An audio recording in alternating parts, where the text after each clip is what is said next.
Meanwhile, it's not only in Africa that some top officials have been sacked. U.S. President Donald Trump has also fired the FBI Director James Comey over his handling of the inquiry into Hillary Clinton's emails.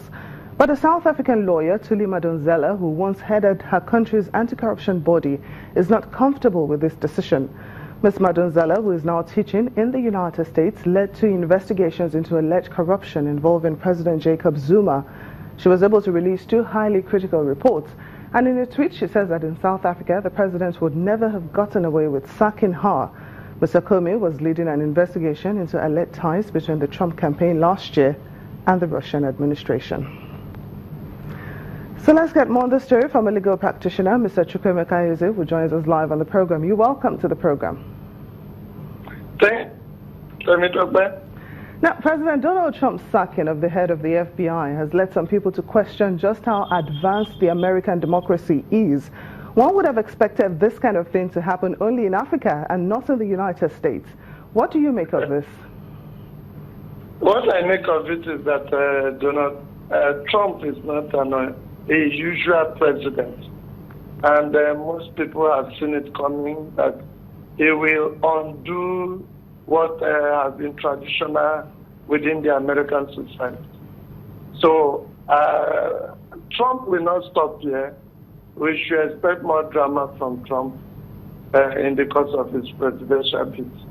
So what has happened in America is not unheard of. Well, it seems we've lost contact with Mr. Chukwuemeka Eze. We'll try to reestablish contact and we'll bring you that interview. Still talking politics, the campaign team backing Kenya's President Uhuru Kenyatta's re-election bid has hired controversial data mining company Cambridge Analytica CA. The company supported the election of US President Donald Trump and the UK's campaign to leave the European Union. Reports say a small CA team has already arrived in the country to prepare for the August elections and will be using its software to target undecided voters on Facebook. A story in The Guardian UK on Sunday says the firm uses psychological warfare to change hearts and minds through its highly targeted work. The article also alleges that the strategies may have compromised the UK Brexit vote. Meanwhile, consumers in Kenya have found themselves in a fix, having to make tough decisions due to the rising cost of food commodities across the country. After low rainfall in October and November, an acute drought has led to a shortage of agricultural produce, driving up prices of basic food items. Urban residents in Kenya are fleeing the pinch as some retailers in the country's capital, Nairobi, have now increased prices of commodities. The price of a 2-kilogram packet of maize flour jumped by a third to 145 shillings last month from the same period last year. In the last month, it's gone up. It's shocking because I think just 2 days ago I bought 3 items. It was eggs, a few cakes, and I gave my 1,000 bob expecting change, and there I was being asked, you need to top up. So, no, it definitely is a concern, and I'm hoping it has something to do with the drought, and now that the rains are here, definitely we're hoping the prices should come down.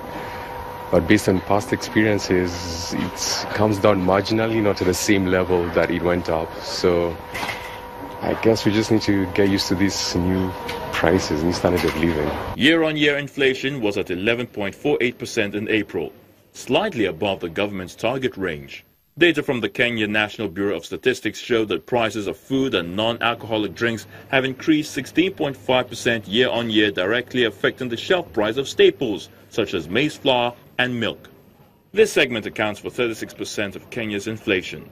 In a country where a majority are yet to break free from poverty, these food prices have led to major changes in lifestyle and consumption patterns. Regina Kemuri is a mother of 5 and works as a house help in a Nairobi suburb. Like now, I have a temporary job that pays 200 shillings. You buy maize flour and are left without vegetables, so you're forced to cook stiff porridge and have it with black tea. Economic analysts are warning that high food prices could lead to the undoing of the ruling regime if Kenyans go to the ballot under the prevailing conditions.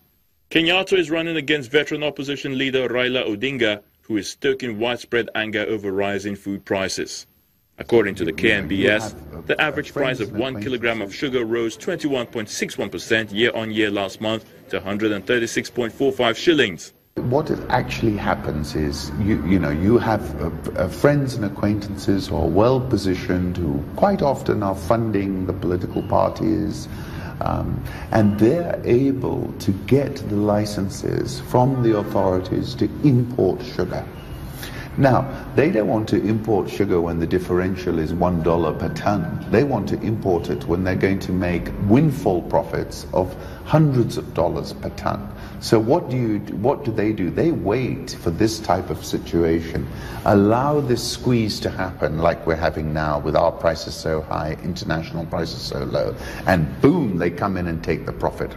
The government expects inflation to remain above target, a sign that the ordinary citizen is likely to continue paying more for a basket of food.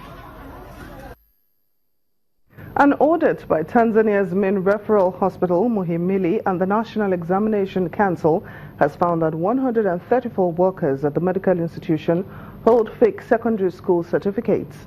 A list released by the hospital shows 70 nurses have been found with fake school certificates.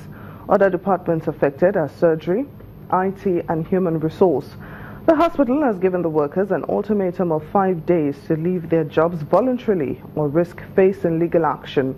In April, President John Magufuli sacked nearly 10,000 civil servants after a task force he commissioned found that the officials held dubious secondary school qualifications. Still to come on Network Africa. A Ugandan activist, Stella Nyazi, who called the president a derogatory name, has been granted bail. Please stay with us for details.